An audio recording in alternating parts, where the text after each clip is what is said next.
Hey everyone, and welcome back to Cryo Dragon. In this video, I'm going to speculate on what I think the Cryo Archon, the Tsaritsa of Snezhnaya, is going to be like, assuming they're going to be a playable character. So if you're wondering where this information came from, well, it's not really information, it's just ideas based on what we currently have, so nothing is certain. First of all, the Tsaritsa is probably going to be in the game when Snezhnaya becomes playable, which is likely in the very far future.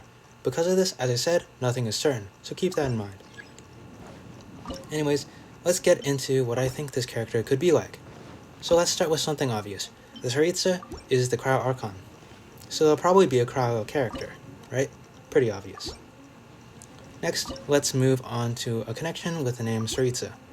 So the name Tsaritsa is a very similar word to the word Tsar, a word used to describe Russian rulers in previous times. Now, I could be wrong in the relationship between these two words, as they could be from different languages, but I do think that there is a solid case for the relationship between them, as Tsaritsa is the Cryo Archon, or a sort of god of Snezhnaya. Because of this relationship, I do think that the Tsaritsa will be a female character, as the Tsaritsa seems to be a female version of Tsar. With the pretty easy to deduce speculations out of the way, I'd like to move on to a more debatable position, and that would be the Tsaritsa's potential weapon. Now, if you don't want to stay through my explanation, here's the conclusion. I think that the Tsaritsa will be a polearm, also known as a spear character. If you want to know why, here's why. So I think the easiest way to go about this explanation is by process of elimination of the other weapons. Starting with Catalyst, I don't believe that Genshin Impact will release 2 Cryo Catalyst users in close succession. Now, if you're asking who the other Cryo Catalyst user would be, that would be Signora. I believe Signora will be a Catalyst user because she has that floating device with her every time we see her in the story, and in the Mondstadt main story, we see her cast ice to trap Venti when she steals Venti's noses. That's kind of the short reasoning for my guess of Signora being a Cryo Catalyst user. Maybe I'll do a Signora video in the future, but that's where I'm going to leave it for now. Alright, now that the Catalysts are out of the way, let's move on to the other ranged weapon, bows. We recently had the Ganyu banner, a Cryo bow character, and while yes, Snezhnaya is very far in the future, I think that using the information we have now, that's the best we can do. As for short swords, I think most people know of the character Ayaka, a short sword user from the Cryo element coming into the game at some point in the future. We also currently have Chi-Chi, which is another Cryo short sword user. These two characters, as far as we currently know, decrease the chance of the Cryo Archon being a short sword user. Finally, broadswords. This assumption is a little bit more debatable than other weapon choices, but there's still a chance that it might help our predictions. Currently, Genshin Impact does not have 5-star broadswords other than Diluc.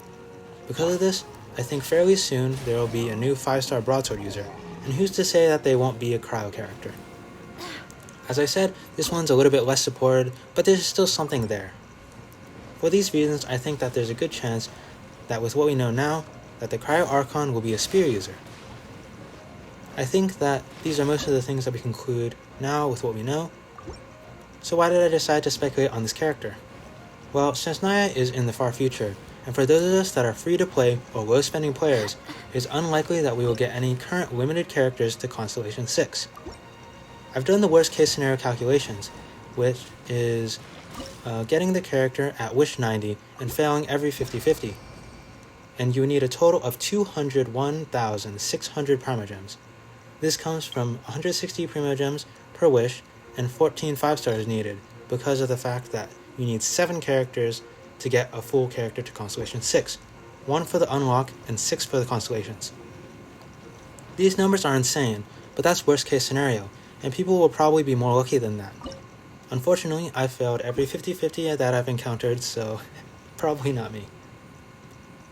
Anyways, with the amount of Primogems that we get per day and the events in the future, I think Snezhnaya characters will be some of the easiest characters to max Constellation for free-to-play players as long as we start saving soon, maybe only wishing on a couple of banners if you really like the character, for example, say Ayaka.